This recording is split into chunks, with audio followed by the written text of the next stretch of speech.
Hey guys, welcome back to my YouTube channel Husper Adibas and I hope you all must be doing really well. And guys, हर एक update के ऊपर बिल्कुल उसी time video बनाना possible नहीं हो पाता। इस वजह से मैंने क्या करा, मैंने एनसीएमसीटी जेईई से रिलेटेड मेरे पास जो भी सारे सबसे ज्यादा हाई वॉल्यूम में क्वेश्चंस थे उन सबको इकट्ठा करा और उन्हें लेकर आज एक Q&A वीडियो आप लोगों के लिए बना दिया।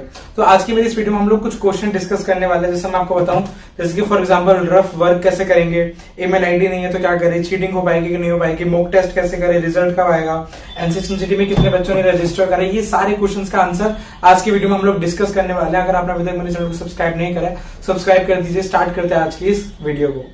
जो वीडियो का सबसे पहला क्वेश्चन है वो यही है कि रफ वर्क किस तरीके से करा जाएगा। जो मैथोलॉजिकल रीजनिंग है उसमें रफ वर्क है। और अगर हम लोग एनसीएमसीटी की बात करें, एनटी की बात करें, जिस सॉफ्टवेयर के थ्रू ये लोग आपका टेस्ट लेने वाले हैं उस सॉफ्टवेयर में ऐसा है कि आपको कैमरे में देखते रहना पड़ेगा। अगर आपने इधर उधर देखा तो फिर उससे वहां पर वार्निंग आ सकती है, डिटेक्ट हो सकता है और आपका एग्जाम कैंसिल हो सकता है। लेकिन ऐसा नहीं होगा, कुछ लिमिट्स होगी कि इतनी लिमिट होगा उसके बाद ही जाके वो क्रॉस होगा। आपको सारी इन्फॉर्मेशन आपकी ईमेल आईडी पर मिलती रहेगी। और दूसरी बात यह है कि उसमें ये नहीं होता कि आपको बिल्कुल देखते ही रहना है। आप वहां पे देखोगे, उसके बाद थोड़ी देर के लिए आप इधर उधर मूव कर सकते हो। फॉर एग्जाम्पल जैसे मेरे सामने भी कैमरा है, मैं कैमरे में देख रहा हूँ तो कैमरा क्या करेगा, इस टाइम पे, इस पर्टिकुलर टाइम पे जो मेरे सामने की इमेज है उसे कैप्चर कर लेगा। अब वो 9 सेकंड 10 सेकंड ऐसे कुछ टाइम तक वो इमेज क्या होगी वहां पर कैप्चर रहेगी। उतने टाइम में मैं दूसरी चीजें कर सकता हूँ, लेकिन आपको उसके हिसाब से मैनेज करना पड़ेगा। लेकिन फिर भी स्टूडेंट्स अब ये चीज कहेंगे कि लेकिन अगर इतनी देर का भी है, ऐसे में भी वार्निंग आने का अगर रिस्क है तो फिर ऐसे में तो हम लोग कर ही नहीं सकते। देखो ये बात बिल्कुल सच है कि आप लोगों को हो सकता है मैथोलॉजिकल रीजनिंग करने में प्रॉब्लम है और आपके लिए टफ हो, लेकिन ये आप लोगों के लिए अकेले के लिए नहीं है। आपको ये चीज समझनी है, आपके साथ जो आपके कॉम्पिटिशन है, जो कि एग्जाम दे रहे हैं, सबके साथ सेम सिचुएशन होने वाली है।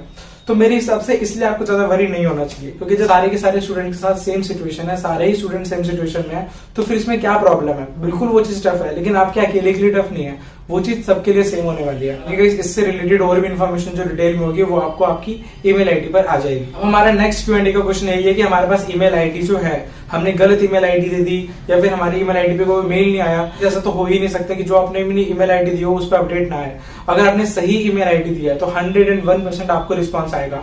अगर आपने गलत ईमेल आईडी दिया या फिर आप अपनी ईमेल आईडी का पासवर्ड भूल गए और भी कोई दूसरी चीजें हो गई, तो जितना जल्दी हो सकता है अपनी ईमेल आईडी को ठीक करो और कोशिश करो एनसीएमसीटी से कांटेक्ट करने की, क्योंकि ये टेक्निकल इशू है, इसे इस कैटेगरी में रखा जाएगा। इस चीज के बारे में मैं आपको ज्यादा इन्फॉर्मेशन नहीं दे सकता। मुझसे बहुत सारे स्टूडेंट्स ने ऐसा बोला क्यों नहीं ऐसे करके प्रॉब्लम फेस करनी पड़ी है। अगर ऐसा कुछ रहा तो आपको बहुत ज्यादा प्रॉब्लम हो सकती है एग्जाम देने में, क्योंकि सारी इन्फॉर्मेशन आपको अपनी ईमेल आईडी में मिलने वाली है। तो आई सजेस्ट कि आप फॉरगेट पासवर्ड करके कुछ ट्राई करो, बट आप एनसीएमसीटी को कांटेक्ट करो, क्योंकि इस टाइम पर ये चीज बहुत ज्यादा एक वरी होने वाली चीज है। क्वेश्चन नंबर 3 ये है कि चीटिंग हो पाएगी कि नहीं हो पाएगी एग्जाम में। अब बहुत सारे स्टूडेंट्स ये कह रहे हैं कि चीटिंग करना ठीक है कि नहीं।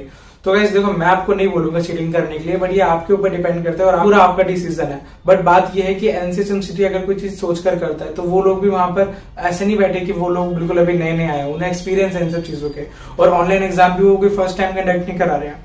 ऑनलाइन एग्जाम उन्होंने लास्ट ईयर से वो लोग ऑनलाइन एग्जाम्स करवाते आ रहे हैं, उन्हें पता है कि ये सब चीजें किस तरीके से काम करती है। तो कोई भी डिसीजन होगा वो आपको अपने हिसाब से लेना पड़ेगा, अपनी सिचुएशन को देख के लेना पड़ेगा। आप एग्जाम दो, 3 घंटे का एग्जाम है, आप 1 घंटा दोगे, उसके बाद आपको 1 घंटा एग्जाम देने के बाद तो आपको समझ में आ जाएगा कि एग्जाम किस तरीके से हो रहा है, सब कुछ कैसे रह रहा है, तो आप अपने हिसाब से मैनेज कर सकते हो। बट ये सब चीजें करना बहुत ज्यादा रिस्की है। तो घूम फिर के ये बात है कि देखो, करना है ना करना। अब अगर कोई स्टूडेंट ये बोल रहे कि चीटिंग कर पाएंगे तो कौन आपको रोक रहा है चीटिंग करने से? आप चीटिंग करो, ठीक है। वहीं वहां पे कोई लिखा थोड़ी है कि चीटिंग कर सकते कि नहीं कर सकते। वो करना है ना करना तो आपके ऊपर है ना, बोलकर थोड़ी कोई चीटिंग करता है। तो वो चीज पूरा आपके ऊपर डिसीजन है। कितने स्टूडेंट्स ये भी बोल रहे थे कि कैलकुलेटर का यूज कर सकते कि नहीं कर सकते। तो गाइस, आप कैलकुलेटर का यूज करो, आप कैलकुलेटर का यूज ना करो, किसी पता चल रहा है वहां पर कैमरे में तो देख नहीं रहा ना, तो वो भी रिस्की चीज है। बट अगर आप यूज करते भी हो तो किसी को पता थोड़ी चलेगा। तो वो प्रॉपर आपके ऊपर है, आप अपनी रिस्क लेके उस चीज को कर रहे हो। वहां पर वार्निंग आ सकती है, आप अपने रिस्क के बेस पे वो करोगे, तो वो आपकी कॉल है और आपको अपने हिसाब से डिसीजन लेना पड़ेगा। अब नेक्स्ट क्वेश्चन ये है कि मॉक टेस्ट कहाँ से करें, मॉक टेस्ट की प्रिपरेशन करनी है, कुछ बता दो कि मॉक टेस्ट हमें मिलेगा कहाँ से। आपने बोला मॉक टेस्ट के प्रिपेयर करनी चाहिए, तो वैसे अभी तो एनसीएमसीटी आपका रिसेंटली कंडक्ट करा रहा होगा, जिससे कि आपको पता चलेगी किस तरीके से एग्जाम होगा। बाकी अगर आपको एंट्रेंस से रिलेटेड जो अलग से मॉक टेस्ट होते हैं उनकी कैसी प्रिपरेशन होती है, मतलब किस तरीके के क्वेश्चन आते हैं, उनका अगर आपको प्रिपरेशन करना है तो आपको मैं बता दूं, मैं अभी से नहीं, मैं बहुत सारे पिछले मंथ से आप लोगों के लिए मॉक टेस्ट से रिलेटेड वीडियोस लेके आया हूँ। आप लोग मेरे चैनल पे जाइए, मेरी प्रीवियस वीडियोस देखिए, मैंने बहुत सारी वीडियोस बताई है। ये मैं आपको बोलूंगा कि जो भी मॉक टेस्ट है वो उसमें सारे पेड थे। आई डोंट नो कि कोई फ्री में मॉक टेस्ट कहीं पे कोई प्रोवाइड करती है वेबसाइट या नहीं करती। अगर कहीं पे फ्री में होता है तो प्लीज आप कमेंट करो।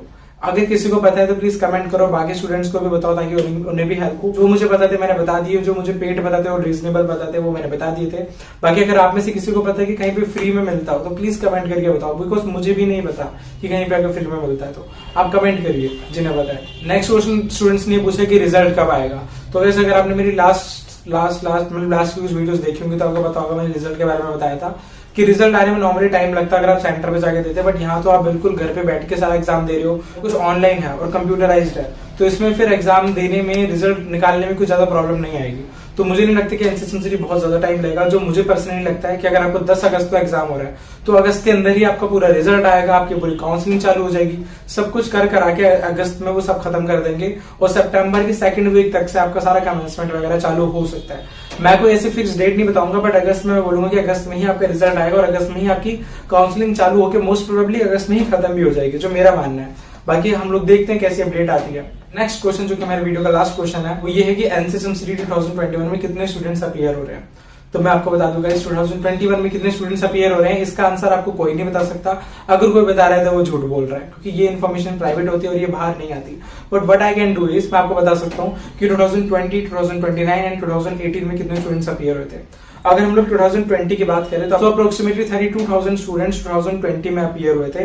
2019 की बात करें तो 30,000। अगर हम लोग 2018 की बात करें तो 35 स्टूडेंट्स अपीयर हुए। तो बिल्कुल भी मतलब पहले 35 फिर 30 फिर 32 कुछ कह ही नहीं सकते। मुझे तो लग रहा है हो सकता है इस बार बढ़ी जाए स्टूडेंट्स, जिस तरीके से इतना ज्यादा मतलब मार्केट में क्रेज है। तो कुछ नहीं कह सकते, ये तो एग्जाम वगैरह हो जाएगा उसके बाद ही हमें पता चलेगा कितने स्टूडेंट्स अपीयर हुए। बट जो भी था मैंने आपको बता दिया है। एंड गाइस यही बोलूंगा कि ऑल द बेस्ट, अच्छे से प्रिपरेशन करो। और कुछ इन्फॉर्मेशन होती है आप लोग कमेंट कर सकते हो, अपना फीडबैक देख सकते हो कमेंट सेक्शन में। आप मेरे व्हाट्सएप पे, मेरे इंस्टाग्राम पे मुझे कांटेक्ट कर सकते हो। डिस्क्रिप्शन बॉक्स में आपको सारा डिटेल्स मिल जाएगा। Guys there is one more thing कि स्टूडेंट्स पूछ रहे थे कि गिव अवे का क्या हुआ।